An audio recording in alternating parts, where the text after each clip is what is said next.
18h15 et vous écoutez le grand journal du soir sur Europe 1. Dans l'actualité, Wendy Bouchard, l'annonce du ministre de l'Intérieur. Christophe Castaner demande le retrait immédiat d'une grenade lacrymogène contestée. On en parlait il y a un instant dans le journal avec Alain Acco. Il s'agit de la Gli F4, régulièrement accusée de provoquer de graves blessures chez les manifestants. Bonsoir Denis Jacob. Bonsoir Wendy Bouchard. Vous êtes monsieur secrétaire général du syndicat Alternative Police. Quand vos hommes ont-ils utilisé pour la dernière fois ce type de grenade ? Oh là là, ça remonte déjà à plusieurs mois. Nous avions un stock qui a été épuisé et on est un peu étonné de cette annonce aujourd'hui du ministre, alors que les Gli F4 ne sont plus utilisées déjà depuis un moment et qu'elles sont en cours de remplacement par ce qu'on appelle la GM2L. C'est un nouveau type de grenade. Et donc on s'interroge pourquoi une telle annonce aujourd'hui, alors qu'on fait face à certaines polémiques concernant quelques interventions de police. Ça donne un mauvais signal, à mon avis. Le signal à nos détracteurs qui n'ont qu'un seul objectif, c'est de désarmer les policiers, puisque je rappelle qu'à chaque fois qu'il y a eu une arme qui a été utilisée, une arme dite non létale, que ce soit le taser, que ce soit le tonfa, que ce soit le lanceur de balles de défense ou les grenades, les Gli F4, eh bien, à chaque fois, il y a une interdiction qui est demandée. Et notre crainte, c'est qu'on donne raison à ces personnes-là et qu'on arrive, au fur et à mesure, à désarmer les policiers et qu'ils se retrouvent sans aucun moyen pour rétablir l'ordre républicain de notre pays face à des manifestants, si on peut appeler ça des manifestants, plutôt des casseurs, qui ne sont là que pour s'attaquer physiquement à nos collègues. Donc on est un peu éberlué, si je puis dire, par rapport aux déclarations du ministre dans une période de tension particulièrement compliquée et puis aussi dans une période électorale qu'il ne faut pas oublier, on arrive au municipal. Oui, ça participe pour vous de ce coup de com', comme soulignent certains de vos confrères, Denis Jacob ? Oui, c'est ce que j'ai déclaré déjà en début d'après-midi. J'ai plus ce sentiment que c'est une opération de communication, peut-être pour un électorat qui aurait une certaine désaffection pour le pouvoir en place en ce moment. Et nous, on n'accepte pas, une fois de plus, d'être les faire-valoir de tel ou tel parti politique à des fins électoralistes. C'est pas acceptable. Alors, si c'est le cas, c'est pas acceptable. Ça participe aussi, vous le savez bien, d'un contexte de réflexion sur les violences, entre guillemets, policières et les dérives avérées pour d'autres. Il y a eu beaucoup de saisies de l'inspection générale de la police en marge des cortèges, des dernières manifestations. Le ministère veut finalement que vous utilisiez aujourd'hui et demain, Denis Jacob, un arsenal moins vulnérant, c'est le terme utilisé, c'est-à-dire qui blesse moins ?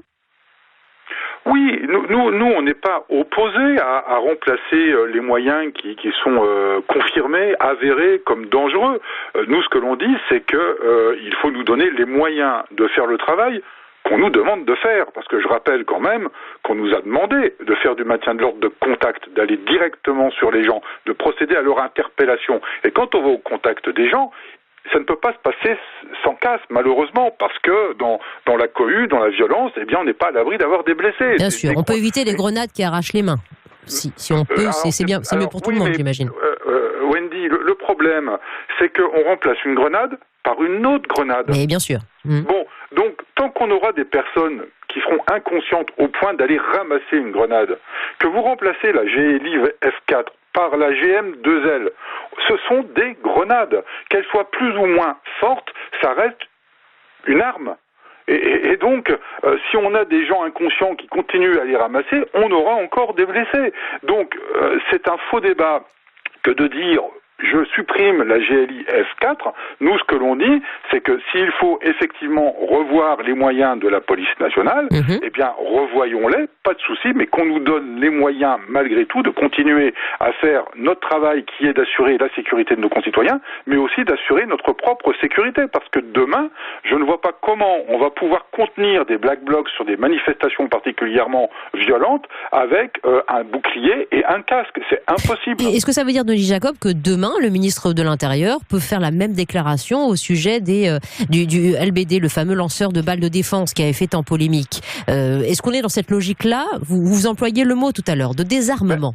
En tous les cas, si le ministre n'est pas dans cette logique-là, l'annonce qu'il a fait aujourd'hui sera une logique pour ceux qui veulent nous désarmer. C'est évident. Parce qu'on va jouer sur cet exemple pour dire, ben voilà, le lanceur de balles de défense, lui aussi a fait des blessés, donc il faut le retirer. Et puis, les collègues qui ont utilisé un tonfa en intervention, c'est une matraque en forme de L, ou de thé, eh bien on va dire il faut retirer le tonfa. Et puis quand on aura malheureusement, parce que personne se réjouit d'avoir des blessés ou des tués, mais qui peut croire qu'un policier va travailler pour tuer quelqu'un? Mais quand on a eu des cas dans le passé avec l'utilisation du taser, où on avait des personnes notamment qui avaient des problèmes cardiaques et dont on ne savait pas et qui sont décédées, on va nous dire il faut interdire le taser. Mais à ce moment-là, il n'y a plus de police et certaines personnes cherchent à ce qu'il n'y ait plus de police en France. Denis Jacob, vous êtes secrétaire général du syndicat Alternative Police. Vous disiez tout à l'heure, c'est pas une annonce qui tombe par hasard. On est à 2 mois des élections municipales. C'est une annonce qui s'inscrit aussi dans le futur schéma national du maintien de l'ordre qui est attendu dans les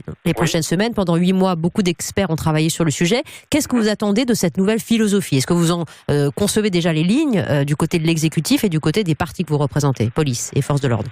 Alors vous savez, mon organisation syndicale est la première organisation syndicale à avoir demandé depuis les manifestations contre la loi El Khomri, c'est-à-dire en 2007, il y a 4 ans maintenant, de revoir la doctrine de maintien de l'ordre en France parce que on était dans un nouveau schéma de confrontation sur les manifestations. On avait une confrontation de contact.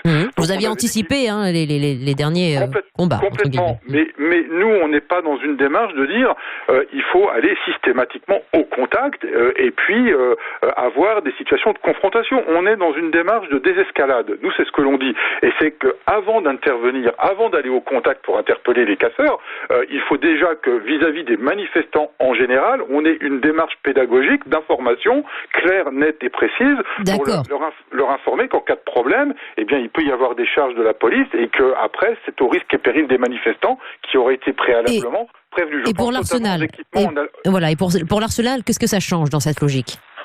Ça change que, par exemple, en Allemagne, vous avez le principe de véhicules sonores et lumineux qui permet de donner des consignes claires, audibles aux manifestants qui sont là uniquement de manière pacifique et pour porter des revendications légitimes, d'être informés qu'à un moment donné, s'il y a des violences, on est susceptible d'intervenir et quand on va intervenir, que la population qui n'est pas dans cette violence, elle soit bien informée que la police va intervenir pour procéder à des interpellations avec tous les risques que ça engendre et donc de les inviter à partir. Ce qu'on n'a pas aujourd'hui. Ça, c'est la première chose. Ensuite, on avait préconisé, il y a maintenant plus d'1 an, au début des manifestations des Gilets jaunes, en novembre 2018, on avait dit qu'il fallait donner en dotation des policiers de manière individuelle des traceurs chimiques, ce qui existe un peu dans les établissements pour repérer les éléments les plus agressifs ou casseurs, etc. Et qui permettrait de marquer de manière indélébile et invisible pendant plusieurs semaines certains individus qui commettent des exactions et qui, dans le cadre d'une procédure judiciaire a posteriori des faits, pourraient être identifiés parce que c'est un produit qu'on pourrait reconnaître sur la peau au moyen d'un détecteur. Et ça, pour finir, vous ne l'avez pas obtenu ? Écoutez, ça a été potentiellement mis à l'étude, en expérimentation. On ne sait pas si ça était réellement été fait, si ça a été probant. Enfin, on n'est pas informé, comme d'ailleurs à ce jour, on n'est pas informé de la nouvelle doctrine de maintien de l'ordre. Elle devait sortir en juin 2019. On est fin janvier et on n'a toujours rien. Merci Denis Jacob. En tout cas, pour vos éclairages sur ce sujet, vous qui êtes secrétaire général du syndicat Alternative Police en direct et sur Europe 1.